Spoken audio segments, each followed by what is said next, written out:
And I need all of you to stop what you're doing and listen. Come on, everybody. Here we go. It's 106 miles to Chicago. We got a full tank of gas, half a pack of cigarettes. It's dark, and we're wearing sunglasses. Hit it. Hello, boys! I'm back!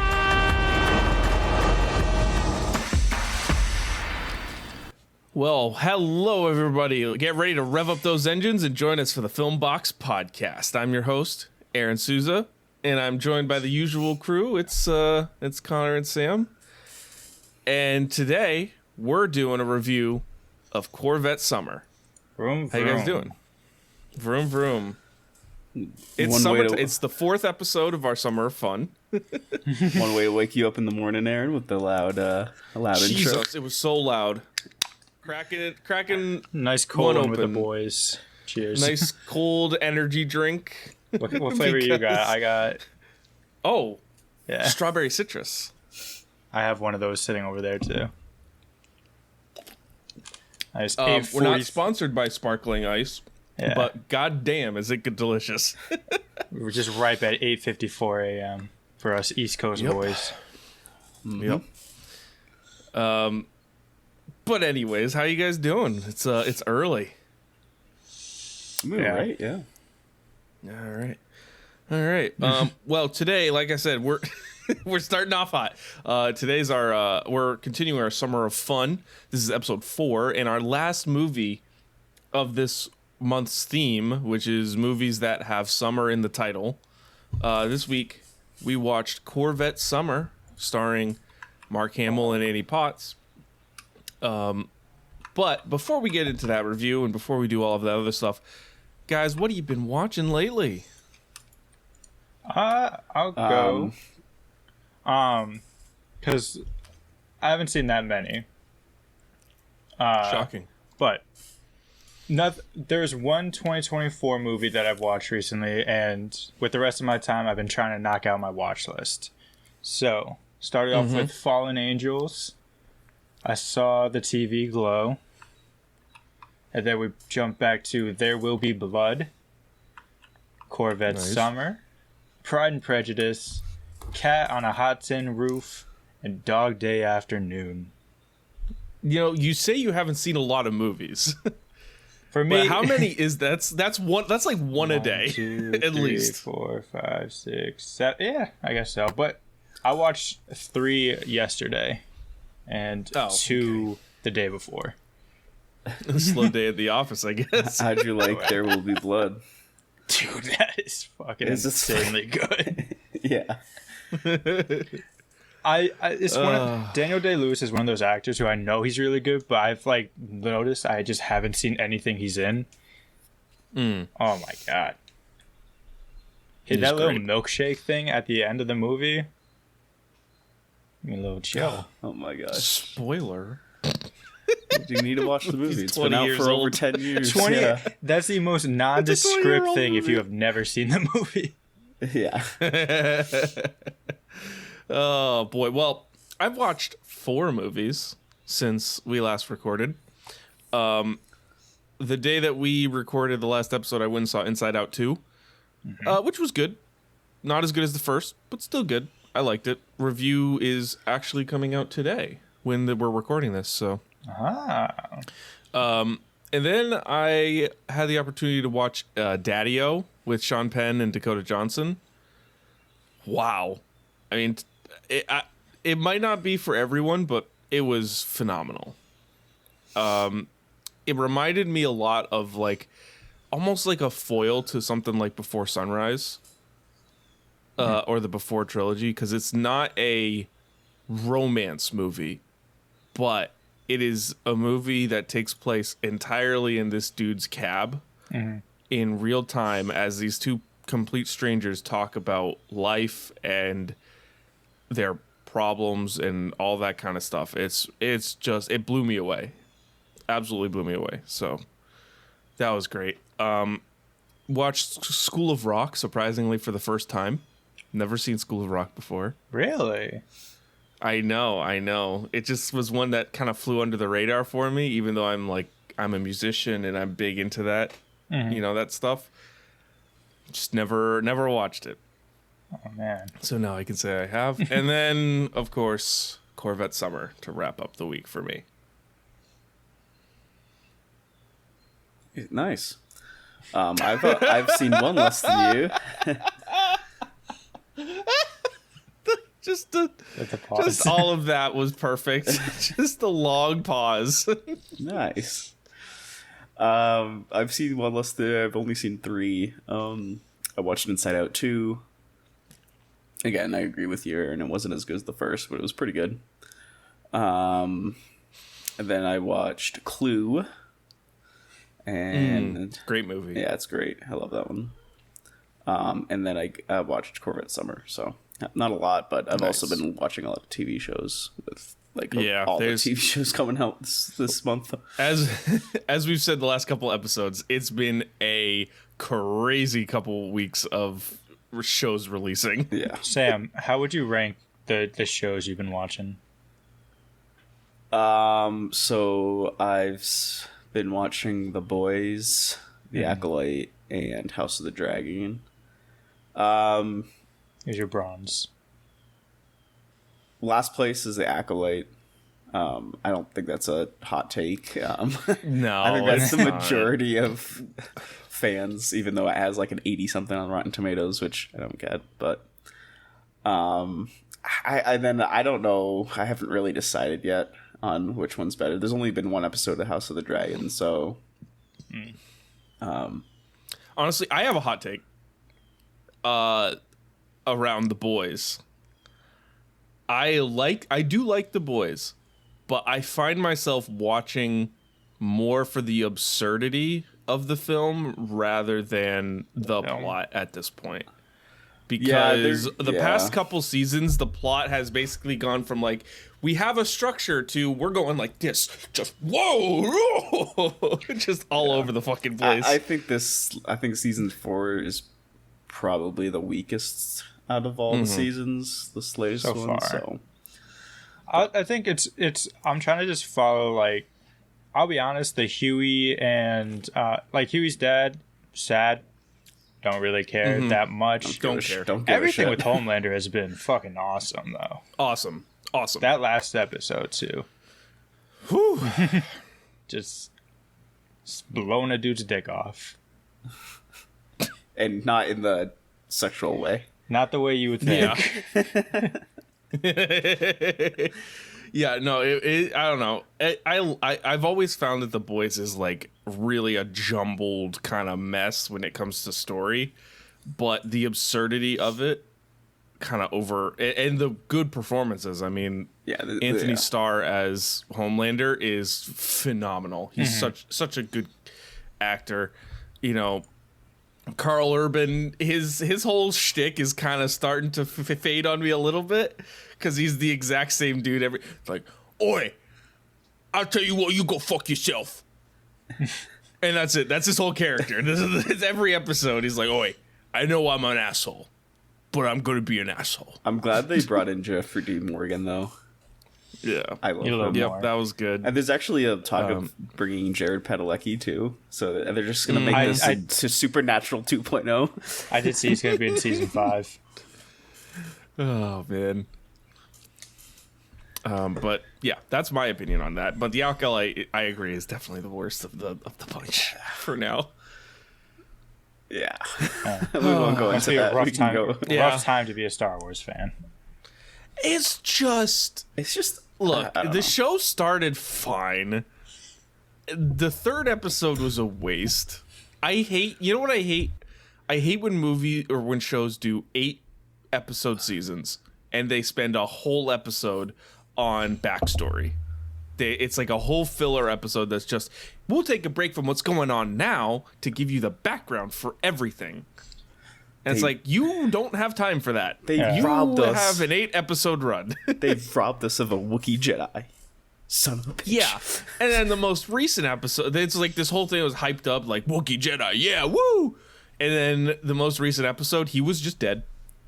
It didn't even Spoiler show it. alert. Yeah, he didn't even show anything. Spoiler alert for Fucking killed anyone him. interested in watching The Acolyte, but, like, he was killed off screen. We saw him walk around for a couple shots. He spoke maybe once, and then he was dead. Think of the And I was toys like, great. they can sell. All right, we can Oh, go one on with a forever about lightsaber. this. We can go on forever about that on that show. So let's move it on before we get too far sidetracked. What I do love, though, and I just gotta say it. All right. This most recent episode, my favorite part is the first 3 episodes. They base 3.5 really. They've set up this villain character, May, and at the end of episode 4, she's like, "Hey, maybe I'm just gonna be good now."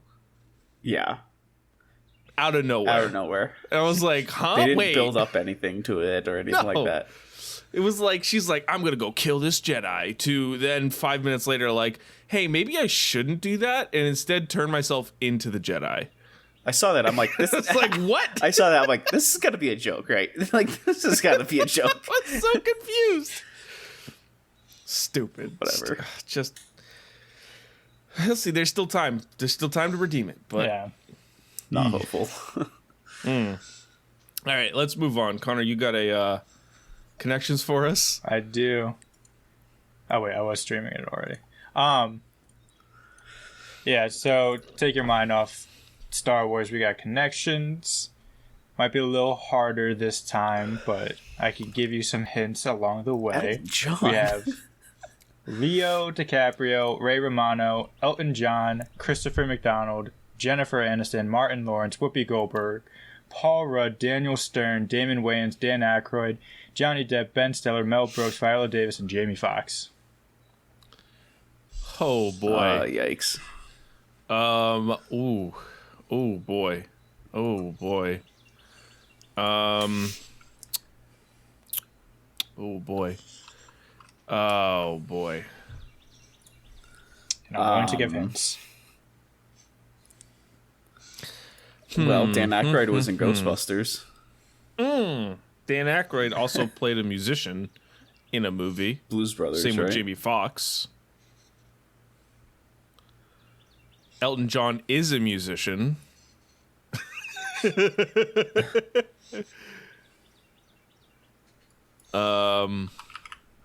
Viola Davis isn't Viola. Never mind. She's named after an instrument. That's what I was like. Viola. That's what I was gonna say. Oh wow! You really pulled out the stop here. Mm-hmm. The one stop. I will say, just looking at this, there's one road that has 3 of a category. Oh god. If you can figure it out. Martin Lawrence is a sidekick kind of actor. He played sidekick to Will Smith in Bad Boys. Bad Boys. Damon Wayans is a sidekick to his brother Marlon. And that's as far as I got. Dan Aykroyd is a sidekick in Ghostbusters. Oh, Dan Aykroyd's a sidekick. And then we lose it. Jen Aniston, sidekick in Adam Sandler movies. Would it be like? I'm trying to think of like. Maybe all those actors or actresses have a thing in common that they have like one main co-star kind of thing. So like Damon Wayans with Marlon, Jennifer Aniston with Adam Sandler, Martin Lawrence with Will Smith. and Dan Aykroyd with I don't know, someone. So who did you say? Jen Aniston, Martin Lawrence, Damon Wayans. I kind of want to say Dan Aykroyd, but With I Bill don't. Murray? Yeah. Nope. Wow, not even close. No. Not even Were close. we on the right track with the sidekick thing? Co-star. No. Ah, shit. Well, I'll tell you somewhat. I'll give you one hint so far. 4 of these people are in a movie that has a lot of meaning to me and Aaron this past week. This past week? What happened to you guys this past week? Oh, not me, Aaron. No. Got it. You, Aaron. You, Aaron. I would Me? not. Oh, wait, me, Aaron? Yes. Wait. This past week. Okay, well, What happened this past week, Aaron? I don't know. I mean, Donald Sutherland died. Rest in peace. Celtics won the NBA Finals. Celtics did win the NBA Finals.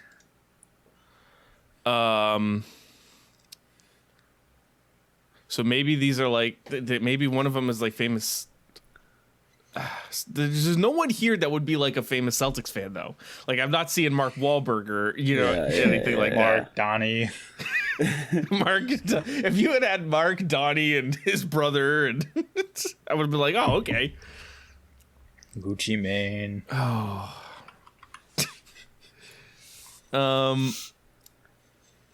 Shit, man, I got nothing. Like I'm looking at this and I see nothing. I'll give you another hint. Something. Another category please. is something that it's like my section of movies. I'll tell you that. Oh, it's horror. There's gonna be horror stuff in here. It's gonna end up being guys who got their start in horror. Or something like that. Yeah. Oh man, I literally, this is bad. This is really bad. I got nothing. At least we were able to get one with Sam's. Yeah. This is tough. This is really tough. I don't know, for whatever reason, and I don't know why, the pairing of Leo DiCaprio, Paul Rudd, Johnny Depp, and Ben Stiller stands out to me, but I don't know why. Want to try it? I do kind of want to try this. I just don't know why this stands out to me. You were close. Oh, Christ. Now we gotta figure out what that is. I think we might take out Leo and do Ray Romano. I think that might be the winner. Want to try it? And again, I don't know why, but this is what's calling to me. They're all comedic actors. Okay. Lost the So plot. it is Leo. And it's not Ray Romano. So what is similar about these 4? Leo, Paul Rudd, Johnny Depp, Ben Stiller. What is similar about these guys? I was gonna go with they're more like a dramatic comedic actors. 'Cause, Yeah, Johnny Depp's I could see that comedy for Paul Rudd, Ben everyone Stiller. but Leo DiCaprio. Yeah. But he has to be in this. Think about what you said, Aaron. What? Think about what you said earlier. About what I said earlier about Celtics fans? Oh, are all these guys are from Massachusetts, aren't they? Yeah, these guys are all from Massachusetts for sure. You want to try that? No, Johnny Depp because isn't. we already tried that. Yeah, Johnny Depp isn't. So he might be the odd one out. But then who is? Dan Aykroyd, maybe? This is your last guess, by the way, too. Oh, fuck me. Yeah, so I just want to make that clear. You got close once. I don't think was Ben Stiller born in Mass? I thought he was. Another hint. Nothing to do with where they're born. I'll help you there. Fuck! I'll help you Thanks, there. Aaron. Oh. Yeah, then I Think have... about what you said. Like, not even 2 minutes ago.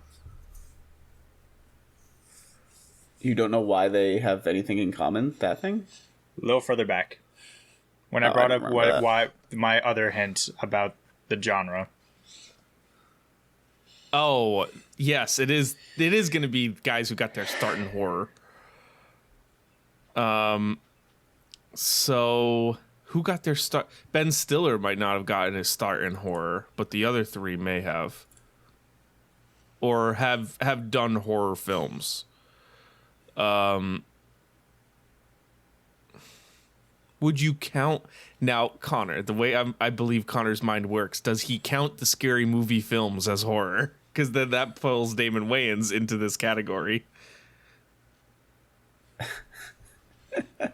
What do you want to try? I don't know. I think we gotta try it. Damon Wayans. Nope. Fuck. So that category, you were right. Leo, Paul Rudd, Johnny Depp, and Jennifer Aniston all got their start in horror. Oh, really? Really? Leprechauns, Nightmare on Elm Street, Critters 3. Leo was in Critters 3, and Paul Rudd was in Halloween 6. Damn. The other hint I gave you, something that was near and dear to us. You nailed it. It was the Celtics. Daniel Stern, Damon Wayans, Dan Aykroyd, Chris McDonald all starred in sports. Celtics Pride. Oh. The movie where I didn't even know that was a thing. Oh, it's a movie where they didn't- kidnap a rival basketball player, so the Celtics win. Oh. I didn't even know that was a movie. Well then. Ray Romano, Jamie Foxx, Martin Lawrence, Ben Stiller. This doesn't even have to do with movies. All have TV shows named after them. The Ben Stiller Show, Jamie Foxx Show, Martin, and Everyone Loves Raymond. And our big four, Elton John, Whoopi Goldberg, Viola Davis, Mel Brooks, are all EGOT winners. Oh, God. That was... Jesus Christ, that was hard. Sorry. So hard. No, that was good. That was good. That's all right. I learned some stuff today. Yeah, I you learned did. about a new movie. I learned that I really suck at trivia at these games. Don't go to the trivia with Aaron. No, I'm good at trivia. I'm bad at connections. How about that? All right. It's time to do the review. Are you guys ready to do the review? Absolutely. All right. It's time to do the review. We're talking about Corvette Summer today. Corvette Summer, as you don't know, 1978 American adventure comedy film directed by Matthew Robbins. Now, if you don't know Matthew Robbins, I don't blame you, but he's had some success in Hollywood. He was a frequent collaborator with filmmakers like George Lucas, Walter Murch, and Steven Spielberg, and even helped write Sugarland Express, Close Encounters of the Third Kind, and Jaws with Spielberg. And he did the story for Guillermo del Toro's Pinocchio that came out just a couple years ago. Winner in my eyes. Guy's got some stuff. Yeah, you guys got some good stuff on his resume here. Written by Hal Barwood and Matthew Robbins. These two are so Robbins tends to direct, and Hal Barwood and him tend to write together. When he does direct. So Hal Barwood also collaborated a lot with Lucas and Spielberg, and he was, he did Sugarland Express and, that kind of stuff. Also was an effects animator. What are you trying to say? Yep.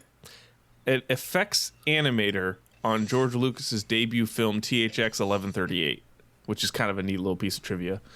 If you don't notice, these guys kind of all came up together in that same era of like when Hollywood was really changing and the new filmmakers were coming in, and yeah, these two guys came out in that. After the 80s though, Hal Barwood left Hollywood and started working at LucasArts, making video games. Nice. Just various small-time video games, some side Indiana Jones games and Star Wars games. Nothing like super popular, but some small like browser-type games and stuff like that in those genres. So yeah, kind of cool. The movie stars Mark Hamill and Annie Potts, with cinematography from Frank Stanley, who did 4 Clint Eastwood movies in a row at one point in time. Produced by MGM, This movie is 104 minutes long, and on a budget of 1.7 million, it made 36 million at the box office, guys. If you can believe it. Well, that's what I call a profit. Yeah. So obviously Mark Hamill, this was his first movie out after the success of Star Wars, the original. So he like out of nowhere pretty much became just like an instant star. But Annie Potts actually won a Golden Globe for her role in this movie.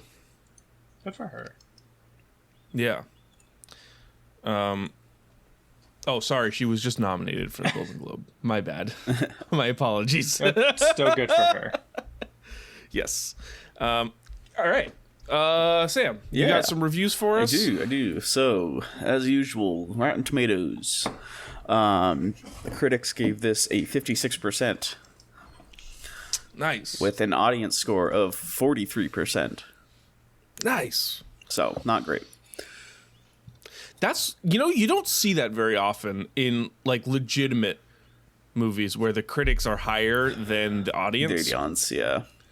Like you see it sometimes, like obviously you saw it with the last Star Wars: The Last Jedi, where the critics were really high on it, but the audience wasn't. But that's kind of like a special case. Mm-hmm.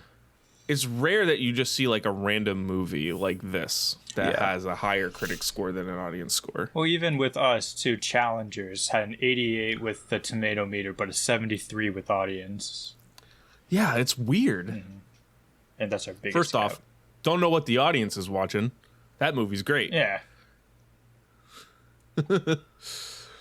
Anyways. Yeah. And then it was kind of hard to try to find like some funny and some other reviews, but there's actually a lot from like last year, so I guess people were in the nostalgia wanted to. All right, so we got a good review right here. It says, although it features one of the ugliest Corvettes you'll ever see, it's a sweet coming of age story with decent character development. It is kind of hard to believe that Annie Potts had trouble making it as a hooker in Las Vegas, but I suppose they wanted to preserve her innocence. It's better sweet than if you. It's better sweet than you. This is written terribly. Than your run of the mill teen comedy from this era. I love people who just can't articulate. 4 out of 5 stars. Oh, that was it. That was the end. Okay, Yeah. cool. That was the end of that review. And then let's see. Then we got a not so good review. 1 out of 5 stars. Corvette Summer is a disappointing film. It is about a high school grad and a hooker in training who try to track down his stolen Corvette. Mark Hamill and Annie Potts give terrible performances. The script is badly written. Matthew Robbins did a horrible job directing this movie. I was not impressed with this motion picture. So. Interesting. Yeah. He's saying nothing was good. It was all basically bad. Everything was bad. Nice. I love how when we do these kind of reviews, you get like the super highs, the super lows, and then we always inevitably kind of come in towards the middle of those. Yeah. Unless you get a movie like, Madam Web, which in that case, it's Everyone's just in all agreement. bad. Yeah. Although it's so funny. I've seen some, I just gotta say, I post every time we do a review, I post them on Reddit. And one of the ones that gained a ton of traction on Reddit was Connor's review for Atlas, the J-Lo movie. And there were, spoiler alert, the movie's terrible. Mm-hmm. I haven't seen it, but Connor wrote a review on it. And what'd you give it? Half a star. Half a star, yeah. So it was bad. Mm-hmm. But the amount of people, there's either people on those Reddit posts who are like, I agree, this movie was straight garbage. And then there are people who are like, this is the best movie I've ever seen. You are stupid for not understanding the true excellence of this movie. Yeah. Like, it's unbelievable. Yeah. people feel about that movie. Listen, It's so everyone's wild. entitled to their opinion. I am not fighting Yep. any sort of fight for that movie, good or bad. It's Yeah, not no. worth the time. I mean, this post has 33 comments on it, and some of them are like, let's see, it is one of the best movies I've seen for almost a long time. I don't really know what that means, but It's not quite a long highly time. underrated. It's so touching. It's so touching in depicting good AI and bad AI contrast and how human can get powerful when have connection with good AI, though Neuralink. Nice. It's common movie theme, connection to AI. Yep. Man versus man, And this man guy versus just self, took a- man versus AI. This guy responded and said, "I liked it. I think being a critic about movies and games means people have a lot of insecurities." He just took a straight wrong. shot at us. Not wrong. I mean, This guy's Not on about this Reddit. This guy's on Reddit commenting. he's on Reddit r/movie reviews. Yeah, No and he shade says there. we don't have a life. Oh no, I saw someone who's like, "Oh, you just don't watch enough B movies." It's like, brother, brother. Yes, I do. Yeah, wow, it's really not that bad. Clearly, you haven't seen a lot of old B movies. Atlas was surprisingly good. I hate thinking about that movie. It's just like, wow, man. Oh well. And then just God, there's so many just wild reviews. Anyways, we got to get to this movie. Yeah. Let's talk about Corvette Summer. Connor, are you ready to bring us through Oh the yeah. plot of this film? Oh yeah. All right, let's do it. Oh, you want me to do the Yes. thing? All right. Well, that's what we're waiting for. Wrong sounds. Nope, that's the right one. Let's go. All right, Kenny Dantley is a car-loving high school senior from Newhall, California. For a project in his shop class, Kenny rescues a 1973 Chevrolet Corvette Stingray from inside an operating car crusher in a scrapyard and helps rebuild it as a customized right-hand drive with flashy bodywork. Kenny develops a strong affinity for the car, spending hours of his own time to repair it. Shortly after the new set of wheels is unveiled, it is promptly stolen from the streets of Hanoi. After hearing that the car is in Las Vegas, Kenny immediately sets out to take back the stolen car. On the way, he meets the seemingly confident drifter Vanessa, who is a self-described prostitute trainee. I'm not gonna lie. The hook to this movie is pretty not bad. Like I was into it. And when he says he all of a sudden goes to Las Vegas, he all of a sudden It is goes all of a sudden. Drops everything just to, I need this car. Yeah. But I like how, like, all throughout this intro, they basically established that Kenny, he is a car guy. All he cares about is cars.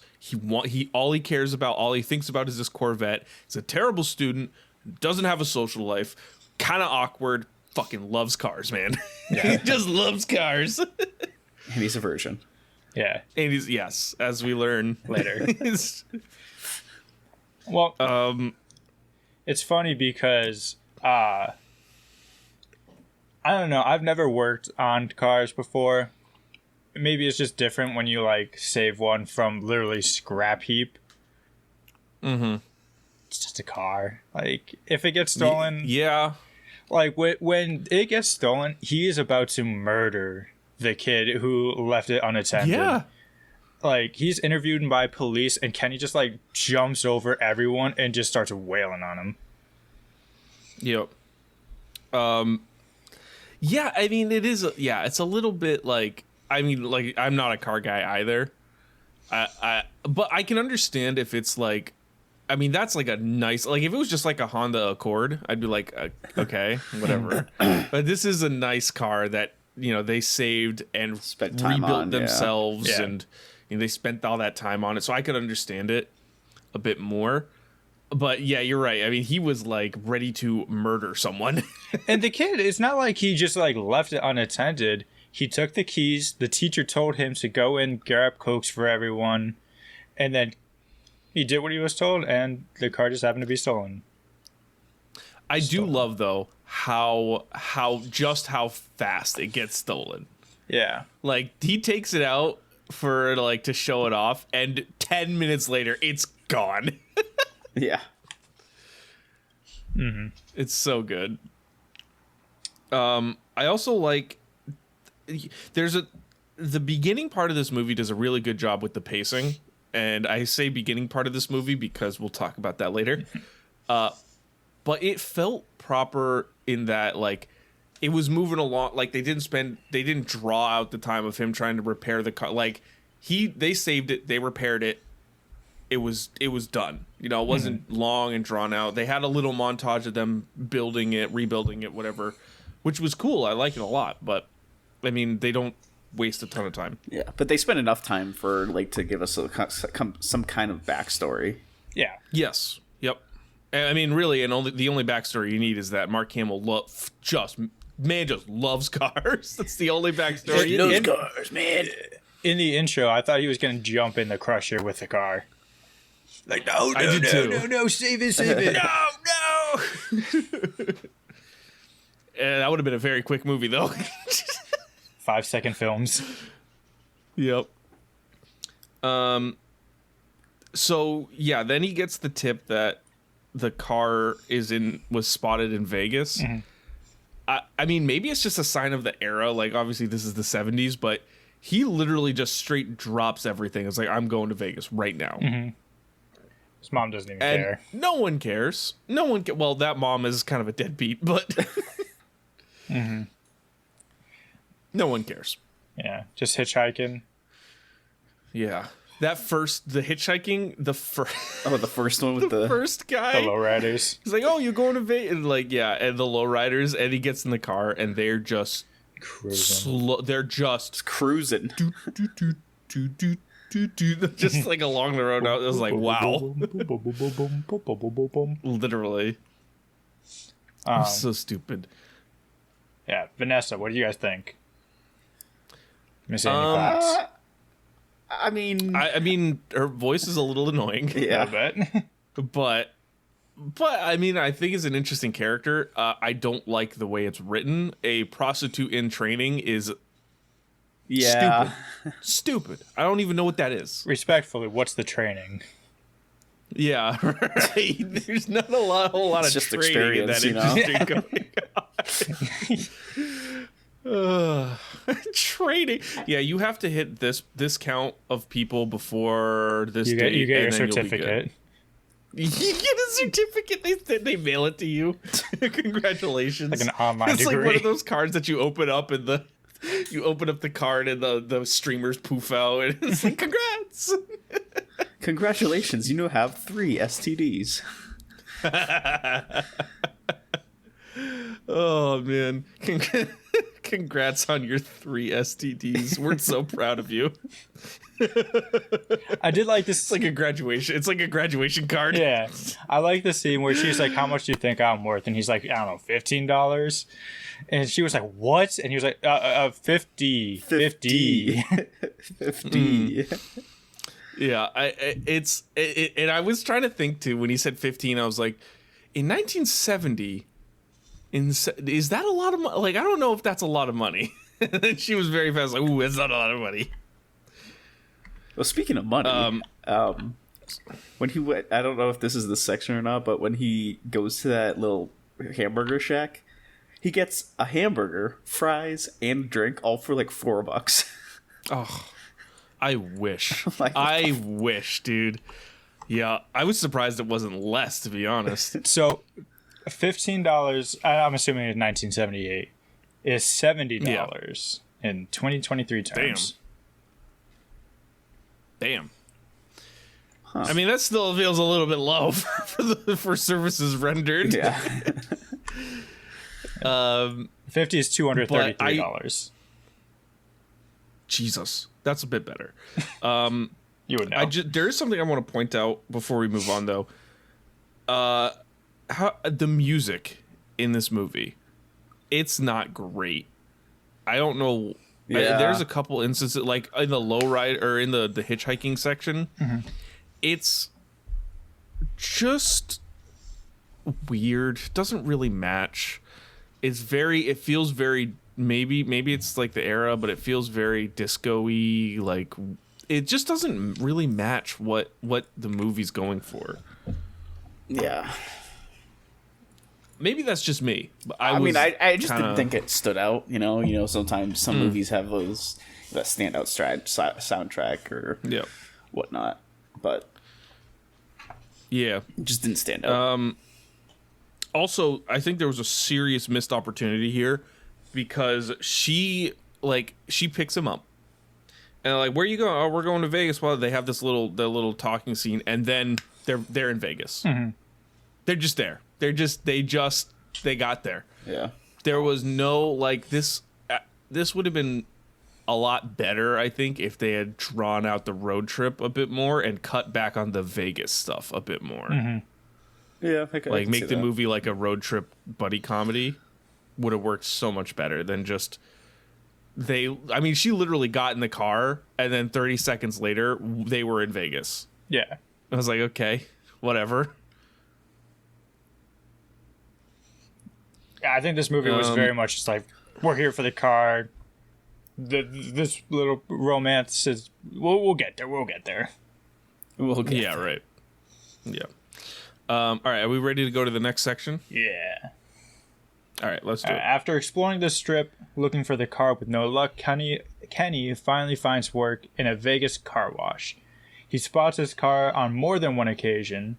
The police eventually get involved, but can't help locate it since it has forged tags.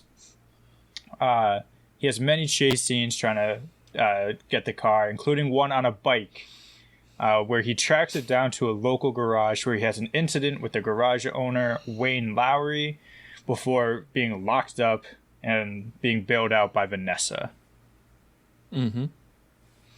I gotta say, for being such a low-budget film, the chase scenes were really solid. Yeah, they were good. Mm-hmm. Like, they took a lot of care in making the chase scenes engaging. The one on the bike especially was awesome. I think that was a good one. Yeah, Yeah, with him kind of grabbing onto different vehicles to help him. Yeah, I did like how that was set up as he just sees a guy riding a bike, he hides behind a trash can, and just jumps out in front of him. Yes, it's just like, whoa. Yeah. Oh, sorry, man, I didn't see you there. So stupid. Like, I'm pretty sure that's assault. You like tackle this guy off his bike. Oh my god! Imagine from the bikers' point of view, just riding along. All of a sudden, you just get freaking tackled out of nowhere. It's like, I need your bike. Luke Skywalker, what are you doing here? See, don't worry about it. We're fighting the Empire. He just rides away. Need this bike. But I think I like the Vegas locations are really fun. Mm-hmm. As much as I wish they had not spent as much time in Vegas, the locations are great. They went all. It wasn't just like, here, we're gonna film on the strip. Like, we're gonna go to all these different locations. Here's some casinos. Here's a food truck kind of area. Here's the strip, and it's like they really went kind of all different places with it, and I appreciated that. Mm-hmm. That said, this is where I realized the dialogue is not good. Not great in this movie. I did not like it at all. Yeah, it was written very straightforward. Like, characters are talking about exactly what is happening and what they are doing, and Mark Hamill's character, for whatever reason, can never explain to anybody why what he's doing. It's always like, that's my car. That car. It's like, just tell the people that you built this car. This car is stolen, and it was stolen. Yeah, it's like every time he's like, "Oh, the car! It's the car! I gotta have you seen a car?" He walks up to the hotel people and he's like, "This is a really weird question, but do you have a car in there?" And every time they're like, "Yeah, the garage." It's like, "No, I'm looking for a car though. I'm looking for a car." Just tell them the car's stolen. I need a car. Just tell these people that, like, you're here because you're looking for a stolen car. It's a Corvette Stingray. It's got this ugly ass thing on the top of it. It's red. got It's got flames. flames. Have you seen it? It's gonna Yes. Fine. I think even just saying, "Hey, it's a right-hand drive." Have you seen a car like that? That's all you need to tell people, because unless you're a mail truck, you're not seeing it. Yeah. I do like, though, that when he did get the police involved, the fact that they had counterfeit tags on it, That's good. I thought was a good touch of like, oh, okay, so that's why the police aren't going to be helpful, is because this thing basically doesn't exist. And it's never going to get pulled over because, it's got the tags. And we're not in the era of computers where I can just scan it and run it and be like, oh, this is fake. Yeah.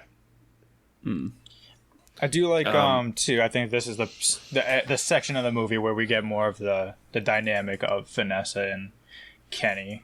We needed so much more of that in this movie. I think so, yeah. Because I love the scene where like she's getting changed and he's trying to tell her like why the car's important, and as he peeks back and sees her naked, he's like, "Corvette's a man's car. You should feel like a man." It's like, Mark Hamill, what are you doing? Luke, what are you doing? I think it was here too. Yeah. I think it's after they have sex for the first time. He like writes his the shop class teacher, and he's like, "Don't worry, like I'm going steady with this girl. I still like cars." I still like cars. This whole movie is just like Mark Hamill, man, he really loves cars. This guy loves cars. Sex, cars, hell yeah. No, although it's interesting. He was all about it. It's so interesting though, because he's like, it's almost like he's like a hyperfixation kind of guy. Like he's hyperfixated on cars, and then he they have sex, and he's like, I don't know why I thought about cars so much. This is great. And it's like his new hyperfixation is that.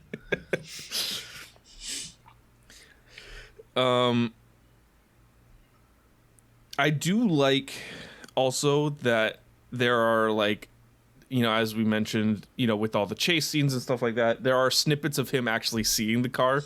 So it's like, it exists. It's there. Yeah. And just taunting him. And then but what's crazy to me, how many fucking jobs do these guys get? Oh yeah. I was gonna bring that up too. It's like, oh, you can just hire like on the spot kind of thing. Yeah. Like, oh, you want a job? All right, Here's a job. You get a job. Start you working. get a job. Yeah. But like, it's like every other scene, they're like, "Where are you?" I was like, "I got a new job, man. Got a new job. I'm a hairdresser. I can't get out of this job. Now I'm a fast food cook. Now I'm a porn star. Now I'm chasing cars." Yep. I work as a gas station attendant. Oh no, never mind. I'm actually washing cars, and never mind. Now I'm fixing cars. Yeah. It's like they literally were like speedrunning careers. If only. And then, when he jumped in front of the bike, all of that said, though, this section of the movie really gets kind of boring. This middle section. I was there. It is because we spend so much. I think it's because we spend so much time in Vegas that it's like it all kind of just melds together, and is like,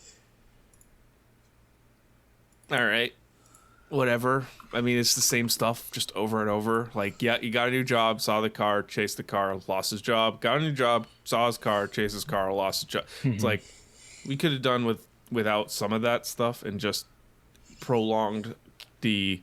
Like, getting to Vegas and finding the car should have been the climax of the movie. Not the entirety of it. I agree. Do you, Yeah, we can move to the next section. All right. Kenny's high school teacher, Ed McGrath, comes to Vegas, and Kenny is upset to learn that the teacher he once admired had arranged for the theft of the Corvette to help supplement his low earnings as a teacher. McGrath arranges for Kenny to go work for Lowry, who was once a former student of his. For his sake and that of his family's, McGrath begs Kenny not to take the matter to the police. McGrath also ominously notes that if Kenny doesn't agree, one of Lowry's men will handle it his way. Kenny agrees, but secretly plans to take back the Corvette. Go through the end of the movie. Eventually, Kenny does take the car back, and he saves the mermaid-costumed Vanessa from an adult film in the process in a hotel, and escapes a wild car chase with Lowry. He returns home with Vanessa riding shotgun in the Corvette, taking it all the way back to the high school. He keeps McGrath's secret, but rebuffs his attempts to repair their friendship. Movie ends, he gets his diploma and walks away with Vanessa, forging their relationship. You know how much $850 worth? He was getting $850 a week. That's a ton of money. $4,500 That's nuts. a week. I couldn't even imagine. That's fucking insane. Yeah. I wish, dude. Dude, that is... I honestly, if I was getting paid that much, I'd be like, fucking keep the car. I don't It's a give car. shit. I don't care. It's Honestly. a car. I'll buy at this it rate, back. I'll buy another I'll one. buy it I'll all buy again. another That's one. almost. I was gonna say that's almost like your dream job. Like you work with Yeah. cars for a living and you make bank. Just absolutely, like, you'll... It's slightly Yeah, he illegal. was kind of a dumbass. Because they are stealing the cars, but... Yeah. Yeah, but if you're just a mechanic, you don't know where they source the cars. You just work on the cars. They bring the cars in, you work on it, and they leave. It's whatever. Yeah. Yeah, you know. Plausible deniability, right? No. No. Yeah. So I don't know. They just brought the cars. I just worked on the cars. Oh, and just the people came in. They paid for the cars, and then they left You the see, shop. this car I know it was stolen. But I didn't know that about the rest of the cars. I'm just well. a mechanic. Yeah, I would have kept that job in a fucking heartbeat, though. Yeah. $500 a week. That's crazy. No wonder he was showing off too. Speaking of that, He was like, that was he the got- most. Sorry, go ahead. You can No, finish. go. I was gonna say that was the most cringiest part of the film. He was just standing there like this, sitting there like this. Like that's so, I don't know. I just didn't like it. It was just not good. Yeah, there's some really interesting choices made in this movie. I didn't like how Vanessa abandoned him, like, pretty much instantly as soon as he got the money. Like, yeah, he was kind of playing it up like he's a rich, preppy douche. But she was like, she saw him have money and she was like, nah, I'm gone. See ya. I'm out. I was like, what? Wait. What? The whole point of your job is you want to make money. Yeah, right. Gotta do it honorably. Oh, by sleeping with every other random stranger? Well, yeah. I was talking about Mark. Not Oh. Hey, if Mark wants to sleep, or if Kenny wants to sleep with every stranger he sees, have at it. We're sex positive here. Man. Yeah. Although I do love how he saved her from the adult film shoot, and he's like, "You're shooting a porn movie or whatever," and she's like, "It was a short." She was even shooting a full length movie. It was a short film. Well, I like too in that like he punches the one dude. You know, the fight choreography. Luckily, there wasn't a bunch. But Yeah. then the other guy who's filming is like, we don't want any trouble. And the lady's like, oh, we'll call the cops. And he's like, no, don't do that. Don't do that. This is highly illegal. We're not supposed to be here. I think my favorite character in this movie, though, is Chain Guy. He has two fights with Mark Hamill, and both times he pulls out just chains, and he's like, I got chains now. I like it. What are you gonna do? Just like slamming him on the ground, slamming against walls. Then he just gets. Yep. And when he like starts to work for him, he's like, "Hey man, no hard feelings, right?" What'd you think of the twist? I kind of see with McGrath being the actual guy. Yeah. I kind of saw it coming. It was kind of predictable for me. See, I didn't know. He Oh, go ahead. He made that phone call, didn't? Or I think that phone call kind of gave it away. Mm-hmm. But what's crazy for me for that whole thing, and maybe it's just a testament to how not memorable a lot of these characters were. I didn't recognize McGrath when he came in. I thought it was the dude at the casino that gave him the $2 bill. Dick Miller. Yeah, I thought it was that guy. And I was like, what the fuck? Why is it? Who cares? You saw him once. Who cares? Why is he acting? And then you said, oh, the teacher. And I was like, oh, that makes more sense. Got it. But they were totally immemorable characters. Mm-hmm. Whatever. Yeah, no, I completely agree. Especially just like the only characters you need to know are like Kenny, Vanessa, and to some extent Wayne. Yep. That's it. The car chase was cool. How it ends. Yes. Yeah. The ending car chase was great. Mm-hmm. Yeah. No, that was a lot of fun. Like I said, for being such a low budget movie, it was impressive how much time. I mean, they must have spent most of their budget on the car chases. Yeah. Easily. Getting Mark Hamill, car chases. Yeah. Well, they probably lucked out getting Mark Hamill, though, to sign on to this movie because it was probably before the release of Star Wars, and no one knew he was going to be like a mega superstar. Yeah, he's getting paid $800 a week. Oh, man. Was this before or after his accident? I think it was supposedly happening during this movie. That's the rumor. It was like it happened while he was doing Corvette Summer. What accident? He got a car accident that fucked up his face, pretty much. Yeah. Yep. Yep. Between 4 and 5, episode 4 and 5 of Star Wars. So Yeah, his I think it happened in 1970. I think it was January of 1977. Yeah. So either in the rumor middle of, I thought that it happened during Corvette Summer, or maybe like right after. I think I was reading it. I think it was like January of 1977. I didn't. It was His face didn't look 1977. like messed up in this one. It was in 1977. When did Probably this filmed movie this in film? 76. But Yeah, I don't see anything exactly about. Yeah, I'll have to look that up.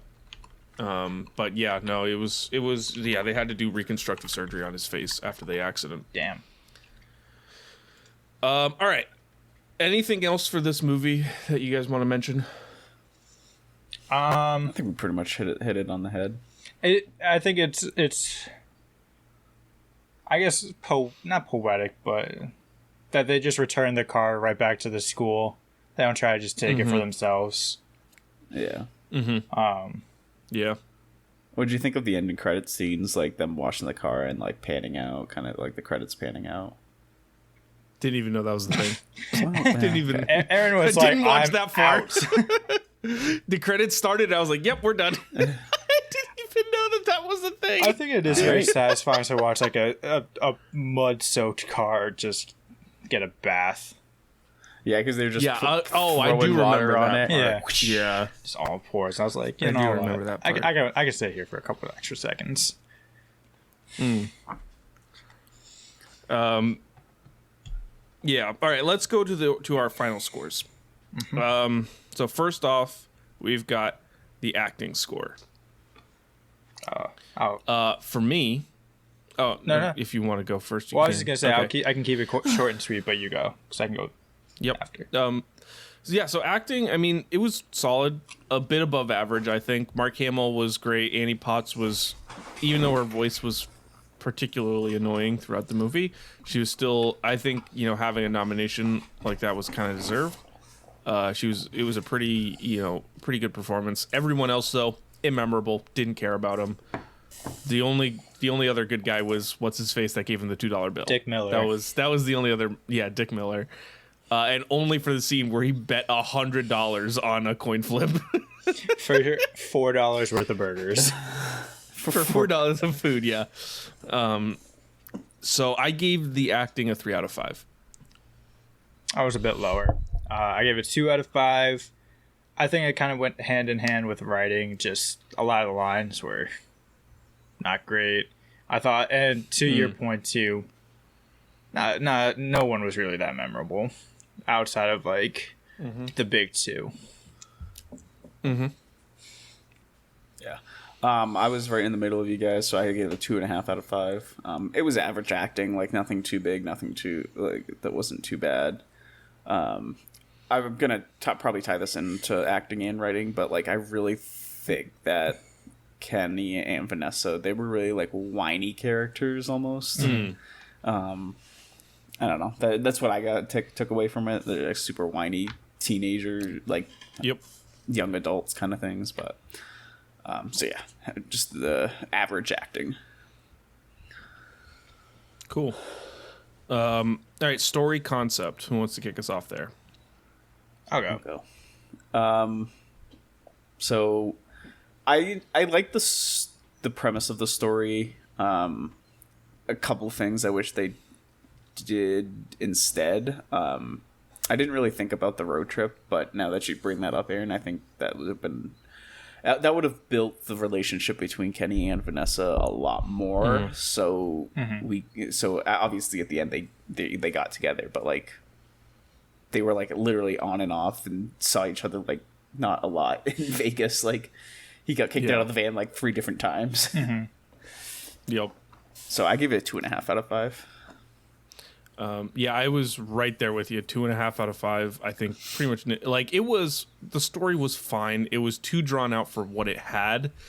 But I really truly think that this movie would have been way, way better, even with the poor writing, if they had just changed it to a road trip comedy.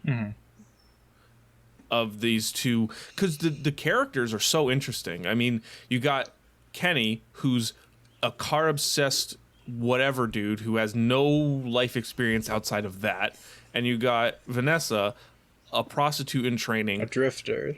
That's a great a drifter, whatever. That's a great duality of characters, and they spend almost no time together. Like if you had just put them together for an hour of the hour and 20 minutes or hour and a half of whatever this, it would have been awesome. But instead it was not. Yeah. It was not to be. I'm right there with you guys as well, 2.5, for all the reasons you said. I think the idea could have been more fascinating, but I wasn't necessarily bored at times. But yeah, it did slow down a lot in Vegas. Which could have been I was kind of looking at my see how much more time was left in the movie almost a couple times. I want to start taking a counter, because I tend to do that too, of like when a movie's starting to bore me, I'll look at my watch, or I'll see how much time is left, and like I've noticed the more I do that in a movie, the less and less I like it. So I want to start keeping a count of like times I checked my watch, times I checked the time. All right, let's move to the visuals. I'll go. This was, I think, the best part of the movie. Location-wise, I loved how much felt was like on location, filming in the Strip in Vegas, on the roads. Love the car chases, just chases in general. Thought they were little shots of espresso. Again, soundtrack not great, but whatever. I wasn't really paying attention to that. I gave it a 3.5. Yeah, I was a little bit higher on it. I gave it a 4. The car chases were excellent. There were some really good set pieces for those instances. The shots of Vegas were awesome. It just seemed like, even working on such a low budget, they really took a lot of care to make the film look good. And I appreciated that. It wasn't. They could have made it very boring, and it was at the very least pleasing to look at. And those set pieces were fun to watch. So I give it a 4. Yeah, I agree with both of you. I enjoyed the car scene chases, all the chases. A couple of the when he was like running to chase the car, that kind of seemed a little like far-fetched a little bit. It seemed like he just literally ran across the entire city of Las Vegas and didn't break a sweat. And then speaking of, did you notice the moon when he went on top of the junkyard? Almost, you could see half of his ass crack. Oh yes, I did notice. We got some Mark Hamill ass. I remember that. Yep. I give it a Great 3 stuff. out of 5. I mean, it was all right. Nothing really blew me away besides the car chases and stuff like that. So, all right, and then last but not least, for our categories, we got the writing. And for me, this was easily the worst part of the movie. Yeah, me too. I gave it a 1.5 out of 5. I think that's also kind of generous at times. Like we mentioned during the review, the dialogue is not great. There's a lot of instances where like everything can be explained just simply by talking like a person, which is not something you want to see when you have dialogue in your movie. And just the writing of the story could have been more successful. You even without changing the story and keeping the main structure the way it was, it felt like we were just rehashing the same instances of like Mark Hamill gets a job, he goes and sees his car, he chases the car, gets fired from his job, sees Vanessa, they're friendly, and then she gets mad at him and kicks him out of his van, and that happens like 3 times, and it's like, at what point are we just getting lazy? And so it's a 1.5 for me. Oh, it was not much better. I gave it a 2. Tied it with the writing. For everything you've just said, it felt very repetitive. And one of my biggest pet peeves is when like a conflict can just be resolved if like you take one deep breath and just say, "Hey, my car was stolen. It is this." Not like, "Have you seen a car?" Yeah. Like, buddy, you were on the strip. Everyone has seen a car. Yeah, of course we've seen a car. What are you, stupid? Yeah, 2. And I like I said, I kind of went over this with the acting, and I just didn't really like the the way they wrote the I can't speak. The way they wrote the characters. Sorry, it's still early. You gotta pass. I'm ascending. Yeah, Sam's in the void. Sam's ascending into. I got it too. But yeah, I just think they were whiny characters and nothing really. Yeah, so I gave it a 2 out of 5. All right, and so that's gonna bring us to our overall enjoyment score, fellas. Too, I want you for this last movie, and I should have been doing it the whole time, but our theme for this month was, our theme for the summer. It's a summer of fun. So these are all movies that are based around summer. Have summer in the name. Whatever, have summer in the name. This movie didn't need summer in the name. I just gotta put it right out that the summer vibes here are just non-existent. Oh, yeah. First off, it's still the school year when this movie. So Corvette Summer doesn't make sense. I was confused about that because like he graduates, leaves. I don't know. And then just comes back and school's. But it's still in session. Yeah. It's so weird. But it's not like there's enough time to pass where it's like, okay, now we're in the fall and the new year's starting. Yeah, right. Yeah. No, I don't know. Unless he really truly was gone for that long, which would be ridiculous. But yeah, no, there's no reason for this movie to be it's not a summer movie, not at all. So anyways, that's not great, but overall enjoyment. I mean, it's, this is a very average movie. Where last week's Summer Rental was funny but had no plot, this one had a bit stronger of a plot but didn't really have much humor. It is really, really held up for me by the visuals of the film. So I gave it an overall score. When you add up all my scores and average it out, my overall enjoyment is a 2.75. Yeah, that's a clean number. I'm fine with it. It's not a bad number. It's not a bad number. Yeah, this is not a movie I think I really want to rewatch, at least yet. There were times where I just kind of like checked out, looked at my phone, looked at my work, and I just like, it didn't really have any lasting impact on me. I gave it a 2 out of 5.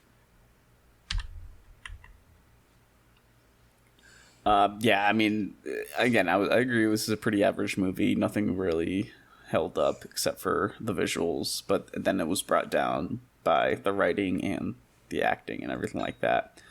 I give it a 2.5 out of 5.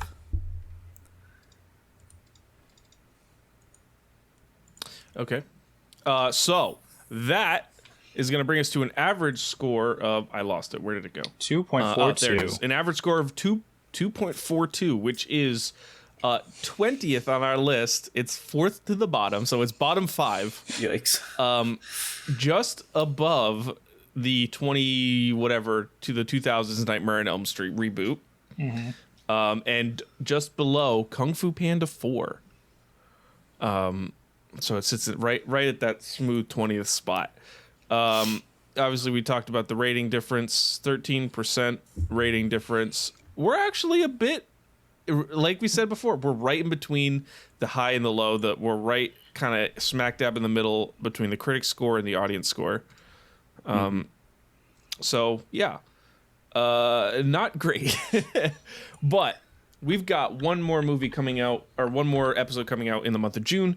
As we said before, this was the last movie with Summer in the title that we're going to be visiting. But per request from a certain member on this podcast, we're going to be taking a look at Muppets Treasure Island next week. Before we move into, I think, what might be Connor's favorite period of time on this podcast, we're going to be, it's Jaws. Shark Month, baby. It's Shark Month, baby.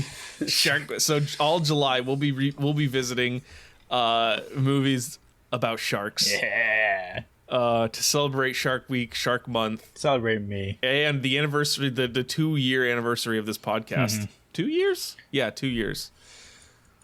Yeah. As we head into kick off our 3rd year doing this. So stay tuned for that. Stay tuned next week for Muppets Treasure Island. If you like what you heard today, leave a rating. Subscribe on your favorite podcast platform. Share it with your friends. All that fun stuff. It really helps us out. Lets us know that we're doing a good job and that you're enjoying what you're listening to. If you want to follow us on Twitter, you can follow at FilmboxPod on Twitter. You can also follow me individually on Twitter at Aaron Souza. I don't know if any of you guys are doing stuff on social media a bit more, but I'm trying to post a little bit more about movies and that kind of stuff. Same thing on my TikTok. Where I'm still doing my Letterboxd top 250. Still got to watch Boogie Nights, but getting to it. And then you can follow us on Letterboxd to see what we've been watching as we watch them. And you don't have to wait for each episode to hear us talk about the movies that we've been watching. And you can go to our website, pressplaymag.com, for reviews of all the latest movies coming out as they come out. So yeah, there's a whole, you can see us, find our content on a whole bunch of places. So check it all out, please. And with that said, Connor, what do you got for us this week? You guys know the drill. 1 through 5. I'm going to go with number 2 today. I'm going to go with number 1. Numero uno. Oh, I almost went number 1, so it was meant to be. All right, we're watching Inception and The Matrix. Oh, you've never seen what either a of good those? combo. Wow. Real What a reality good combo. benders. That'll be Yes, I fun. love that. What, All right, well, what was on the other ones on the list? City of God, Gladiator, Bump Bump Bump, and Back to the Future. oh, That was damn. I almost went 5 too. I almost went 5. Well, we'll try and get you next time, and we'll see you on the next episode of Filmbox Podcast. yeah.